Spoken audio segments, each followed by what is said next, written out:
airplanes have crashed into the World Trade Center in an apparent terrorist attack on our country.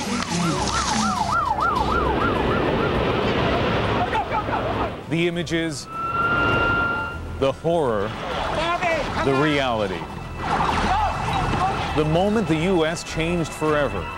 This is a federal building here, all right? Think about it. You're not safe here. Freedom and democracy are under attack. The American people need to know we're facing a different enemy. The second and last tower of the World Trade Tower has just collapsed. It is about 10:30 Eastern Time. But what will this day of terror mean for the rest of the world?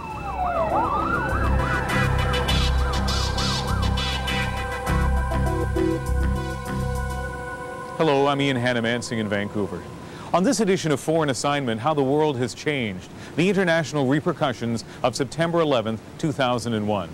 There is little doubt life will never be the same in the United States. Vulnerability has come to the shores of a once seemingly untouchable superpower. Countless families are racked by grief. A world-famous skyline has changed forever. Airports and borders are under heightened security. But what will Fortress America and its vow to exact revenge mean to the rest of the world? Will the United States turn in on itself in a shroud of isolationism, or adopt a new aggressive stance on the world stage? Joe Schlesinger is outside the U.S. consulate in Toronto, where Canadians have been leaving flowers and cards of condolence. Here's Joe now on Fortress America. Thanks, Ian. As you said, we are all Canadians as well as Americans and others mourning now. And for the next little while, the Americans will be preoccupied with trying to catch and punish those responsible for these barbarous acts. That's as it should be. But once that's done, they'll also want to make sure that nothing like it ever happens again. And that'll take a lot more than just tighter airport security or border control. What the United States will have to do is to rethink its place in the world.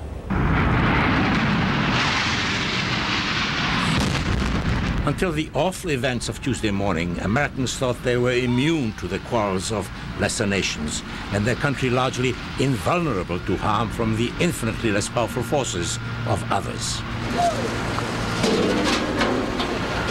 That notion, that self-assurance, lies buried in the rubble of the World Trade Center. It's not that the breaching of the walls of the Pentagon has weakened American power or broken the will of the American people. But it certainly must have shattered some of the self-satisfaction, even smugness, and at times arrogance that has driven American attitudes and policies over the past decade. It started, of course, with the fall of communism and the end of superpower confrontation and competition, and was reinforced by the walkover ease of the American-led victory over Iraq in the Gulf War.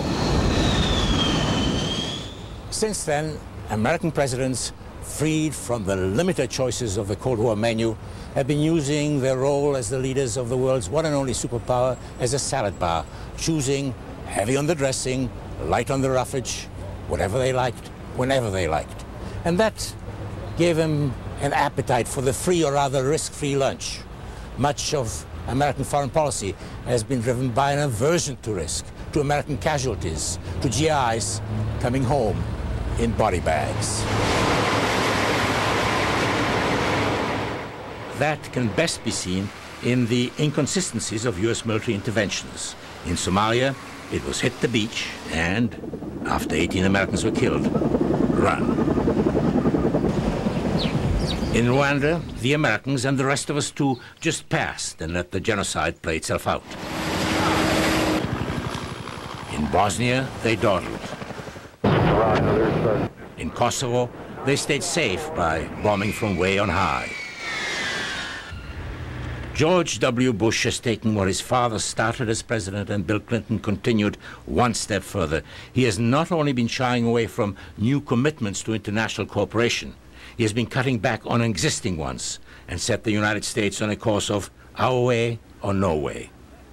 President Bush has rejected the Kyoto Protocol to combat global warming, abandoned a United Nations accord that would have limited germ warfare, stopped U.S. action on creating a permanent international tribunal to prosecute war crimes, rejected key provisions of the UN treaty to stem the illegal flow of small arms, and froze the ratification of a comprehensive nuclear test ban treaty. But the cornerstone of Bush's plan for America is the abolition of the ABM treaty, the anti-ballistic missile pact that has been one of the pillars of nuclear arms control. Make no mistake about it, I think it's important to move beyond the ABM treaty.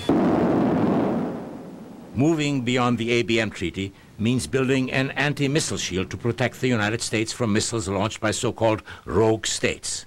Critics have pointed out that the system could easily be bypassed by other means.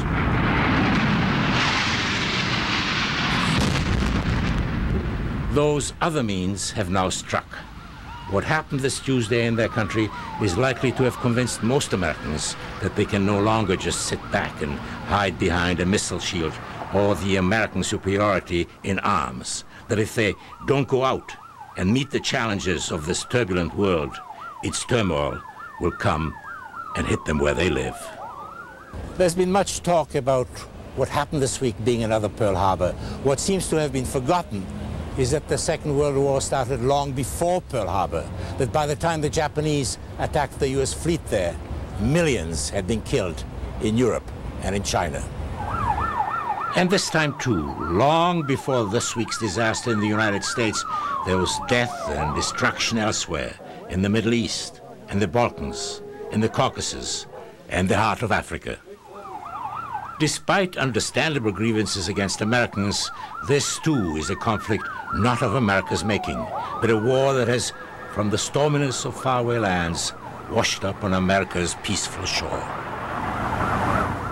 The question now is whether Americans will once again rise to the challenge and go beyond just punishing the perpetrators, to struggle, as they did 60 years ago during the Second World War, to make the world safe for democracy, or whether they'll stay mired, as they seem to have been recently, trying to make the comforts and privileges of American democracy safe from the turbulence and miseries of the rest of the world.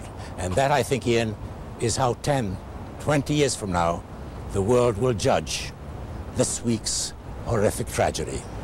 Thanks, Joe.